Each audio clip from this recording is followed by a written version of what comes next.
ఏ మనుషుడు కూడా పరలోక రాజ్యంలో ఉండలేడు. యేసు క్రీస్తు వారి ద్వారానే తప్ప ఏ మనుషుడు తండ్రి ఇంటిలోనికి వెళ్ళలేడు. అయితే ప్రియ సహోదరి సహోదరుడా, అందును బట్టి దేవుడు ఆయన కుమారుని విసిరివేసినాడు. నా జీవితంలో భయము కలిగి భక్తి చేస్తూ దేవుని దృష్టికి యథార్థమైన భక్తిని అలవర్చుకుని ఆయన దృష్టికి నిందారహితుడిగా నీవు ఉండగలిగితే, ప్రియ సహోదరి సహోదరుడు, అనగా నీ పాపములు కడగబడాలంటే ఒంటరిగా కూర్చో, దేవుని పాదములు పట్టుకుని బ్రతిలాడు. ప్రభువా, నా స్వభావం ఇలాంటిది, నేను ఇలాంటి దౌర్భాగ్యుడు. నీ స్వభావం నీకు తెలుసు, నా స్వభావం నాకు తెలుసు. మనిద్దరి స్వభావములు దేవుడు ఎరిగి ఉన్నాడు. ఆయన చూచుచున్న దేవుడు. సహోదరి సహోదరుడా, ఆయనకు కనబడకుండా రహస్య స్థలములలో దాగగలిగిన వాడు ఎవడు లేడు. నా నడక, పడక, కూర్చుండుట, లేచుట, పరుండుట సమస్తం ఎరిగి ఉన్నాడు. నీవు నేను చీకటిలో జరిగించు కార్యములు అనుకుంటారు మనుషుల దినమల్లో, నన్నెవ్వరు చూడటం లేదులే. సహోదరి సహోదర, మనుషులు నిన్ను చూడకపోవచ్చేమో, కానీ ఒకవేళ నీ భార్య నిన్ను చూడకపోవచ్చు, నీ భర్త నిన్ను చూడకపోవచ్చు, నీ తల్లిదండ్రులు నిన్ను చూడకపోవచ్చు, నీ బిడ్డలు నిన్ను గమనించకపోవచ్చు. అయితే దేవుడు పరిశీలన చేస్తున్నాడు. ఆయన ఆకాశమందుండి నరులందరినీ పరిశీలన చేస్తున్నాడు. సహోదరి సహోదరుడా, అయితే ఆయన నిన్ను పరిశీలన చేస్తున్నాడు, నిన్ను చూస్తున్నాడని భయము కలిగి పాపమును అసహించుకుని పాపమునకు దూరముగా పారిపోయి పరిశుద్ధుడైన దేవుని యొక్క పరిశుద్ధ పాదముల వద్ద కూర్చుని నీ పాపములన్నీ ఒప్పుకుంటానికి ఇష్టపడే వ్యక్తి అయితే తప్పకుండా ఆయన నీకు విడుదలిస్తాడు. తప్పకుండా నీ పాపములకు ప్రాయశ్చిత్తమునిస్తాడు. పాప క్షమాపణ పొందుతావు. నీ పేరు జీవ గ్రంథంలో రాయబడి ఉంటున్నది.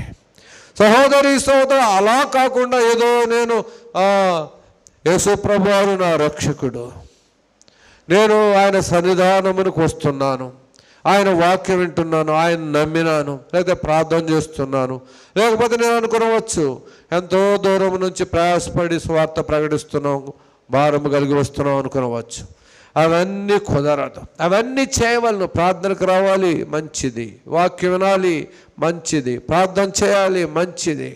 సహోదరి సహోదరుల స్వార్థ ప్రకటించాలి, మంచిదే. కానీ యేసు ప్రభువారి రక్తము ద్వారా నీవు కడగబడకపోతే, నీ పాపములు క్షమించబడకపోతే నీ పేరు జీవ గ్రంథంలో రాయబడదు.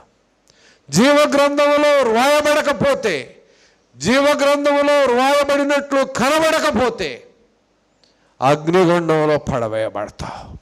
ప్రియ సహోదరి సహోదరు, ఈ లోకంలో పుట్టిన ప్రతి మనుష్యుడు కూడా, ఎవరైనా సరే, ఈ లోకంలో పుట్టిన ప్రతి మనుష్యుడు కూడా ఏదో ఒక దానిలో కూర్చుండవలసిందే. ఒక దినాన ఏదో ఒక దానిలో ఆయన ఈ లోకంలోనికి వచ్చిన తర్వాత, తీర్పంతా కంప్లీట్ అయిన తర్వాత ఏదో ఒక దానిలో కూర్చొని, ఇదేళ్ళలో కూర్చొని రెండు ఉన్నవి. ఒకటి పరలోకము, రెండవది నరకము. ఏదో ఒక దానిలో కూర్చున్న వాళ్ళు తప్పకుండా ఒక దానిలోనికి వెళ్ళవలసిందే. ఈ రెండు తప్ప మధ్య మార్గం అనేది ఏది లేదు. పరలోకము, నరకము, దేనిలోకి ఒక దానిలోనికి వెళ్ళవలసిందే. ఎక్కడికి వెళ్ళావో అక్కడే శాశ్వతముగా ఉండాలి, దానిలో అనుమానం ఏమి లేదు. ఏదో ఒక దానిలోనికి వెళ్ళవలసిందే. పరలోకమా లేదా నరకమా, ఎక్కడికి వెళ్ళావో అక్కడే శాశ్వతంగా ఉండాలి. ట్రాన్స్ఫర్స్ లేవు. ఏదో నేను గవర్నమెంట్ జాబ్ చేస్తున్నాను నేను అనుకోవచ్చు, ట్రాన్స్ఫర్స్ ఉంటాయి 5 ఇయర్స్కో 6 ఇయర్స్కో లేదా 3 ఇయర్స్కో. అక్కడేమి ట్రాన్స్ఫర్స్ ఉండవు. సహోదరి సహోదరు, వెళ్ళిన చోటే శాశ్వతంగా కూర్చుండాలి. అయితే నీ పేరు జీవ గ్రంథములో రాయబడితే పరలోక రాజ్యంలో కూర్చుంటావు. అది మహా గొప్ప బాధ్యత.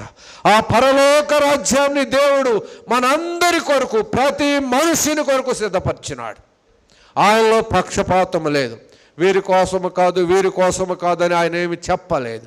అందరి సర్వ మానవుల రక్షణ నిమిత్తమై లోకరక్షకుడుగా ఈ లోకంలోనికి వచ్చి మనుషులందరి పాప పరిహారార్థ నిమిత్తమై ఆయన యౌవన రక్తాన్ని చిందించి మనుషుల పాపమునకు వచ్చు జీతము మరణము అవ్వలసి ఉండగా నీకు నాకు మారుగా ఆయన మరణమైనాడు. సహోదరి సహోదరుడా, శిలువ మ్లానుపైన భూమికి ఆకాశంకు మధ్య వేలాడినాడు. నీకు నాకు విడుదలిచ్చినాడు. అయితే ఎంతమంది సద్వినియోగం చేసుకుంటున్నాం? ప్రియ సహోదరి సహోదరుడా, ఆ పరలోక రాజ్యంలో కూర్చుంటే ఎంత సంతోషం. పరలోక పట్టణం గురించి పరిశుద్ధ గ్రంథము తెలుపబడినది ఏమిటంటే 12 గుమ్మములు ఉన్నవి. అన్ని 4 దిక్కుల, తూర్పున 3, పడమర 3, ఉత్తరము 3, దక్షిణము 3, 4 3 12 గుమ్మములు ఉన్నాయి. అనగా దాని అర్థము లోకమంతా అందరూ ఆ రాజ్యంలో కూర్చుండవలనని ఆయన ఉద్దేశ్యము. అయితే నరకము, అగ్నిగుండము నీ కొరకు నా కొరకు ఆయన సిద్ధపరచలేదు.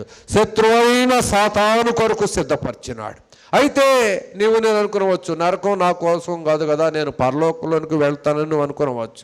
సహోదరి సోదరు, అది నీ అమాయకత్వము. ఎవరైతే క్రీస్తు వారి రక్తములో కడగబడకుండా, ఎవరైతే పాప క్షమాపణ పొందకుండా, ఎవరైతే తమ పాపపు మూటను విప్పకుండా, సహోదరి సహోదరుడా, శత్రువైన సాతాను స్వభావం కలిగి శత్రువైన సాతాను చేత ఇంకను బంధింపబడి వాడి మార్గంలో నడిచే మనుషులందరూ వారితో పాటు నిత్య నరకాగ్నికి పాత్రులవుతారు. దానిలో అనుమానం ఏమీ లేదు. అయితే పరలోక రాజ్యంలో కూర్చుండబెట్టుట కొరకే ఆయన మనుష్యుని పోలికగా పుట్టి సమస్తమును నీ కొరకు నా కొరకు ధారపోసినాడు. అయితే ఎంతమంది ఆ రాజ్యంలో కూర్చుండటానికి ఇష్టపడే వారిగా ఉన్నాం. ఆ పరిశుద్ధ పట్టణం అక్కడ అన్ని బంగారుపు, ఈ లోకంలో ఎక్కడ ఎన్నడూ నీవు చూడని విధముగా ఆయన సిద్ధపరిచిన. ఏ మనుషుడు కట్టజాలనంతగా ఆ పరలోక రాజ్యాన్ని కట్టినాడు. బంగారపు వీధులు, సహోదరి సహోదరుడు, బంగారపు ఇళ్ళు. అక్కడ సూర్యుడు ఉండడు, చంద్రుడు ఉండడు, రాత్రి లేదు, సహోదరి సహోదరుల పగలు లేదు, నిత్యము వెలుగు, గొర్రెపిల్లే దీపము, యేసుక్రీస్తు వారి యొక్క వెలుగు ఆ పట్టణంలో నిరంతరము ప్రకాశిస్తూ ఉంటున్నది. బంగారపు వీధులు ఉంటాయి, బంగారపు ఇళ్ళు ఉంటాయి. దేవుడు సింహాసనాసీనుడై ఉంటాడు. జీవజల వృక్షములు ఉంటాయి, జీవజల నదులు ఉంటాయి.